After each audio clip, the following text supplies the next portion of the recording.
Good morning friends, welcome to JK vlogs.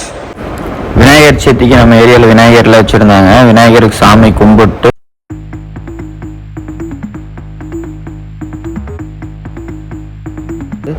அதுக்கப்புறம் பார்த்தீங்கன்னா லைட்டாக பசிச்சுது. வேஃபிள்ஸ் போகலான்னு சொல்லி ஐடியா பண்ணேன். நம்ம பஸ் ஸ்டாண்டு கிட்ட தி வேஃபிள் ஸ்பாட்ஸ்ன்னு சொல்லி ஒரு புதுக்கடை ஓப்பன் பண்ணியிருந்தாங்க. அங்கே போய் லைட்டாக சாப்பிட்டுங்க வெயிட் பண்ணிகிட்டு இருந்தால் திடீர்னு ஃபோன் வந்தது. கோயம்புத்தூர் ஒரு வேலை இருக்குது, போயிட்டு வரலாம் வான்னு சொல்லிட்டு. அப்புறம் நம்ம கோயம்புத்தூர் போயிட்டு வந்தப்போ பார்த்தீங்கன்னா உங்களுக்கு டோல்கேட் தாண்டி கிட்டத்தட்ட அதை உங்களுக்கு காமிச்சிருப்பேன். அந்த டிராஃபிக் அப்புறம் ஸ்ட்ரைட்டாக போனோம்னா நான் ரங்கை கவுண்டர் கிட்ட போனேன். ரங்கை கவுண்டர் ஸ்ட்ரீட்டு கிட்ட ஆர்ஜி ஸ்ட்ரீட்னு சொல்லுவாங்க இன்னொரு நேம்.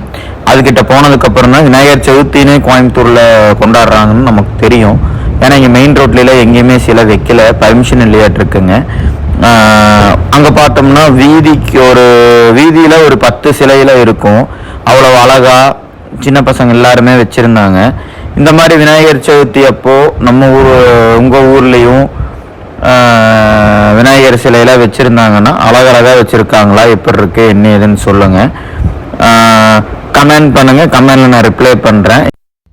நேற்று ஒரு வீடியோவில் பார்த்துருப்பீங்க, இதுக்கு பிஃபோர் வீடியோ இல்லை அதுக்கு பிஃபோர் வீடியோவில் பார்த்துருப்பீங்க.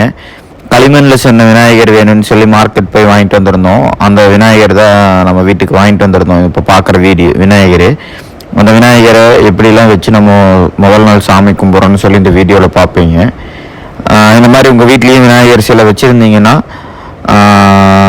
கமெண்டில் டெக்ஸ்ட் பண்ணுங்கள், நான் பார்த்துட்டு ரிப்ளை பண்ணுறேன். இந்த வீடியோ பார்த்துட்ருக்க என் பிரதர்ஸ் அண்ட் சிஸ்டருக்கு ரொம்ப தேங்க்யூ. இந்த வீடியோ பிடிச்சிருந்ததுன்னா லைக் பண்ணுங்கள், கமெண்ட் பண்ணுங்கள், ஷேர் பண்ணுங்கள்.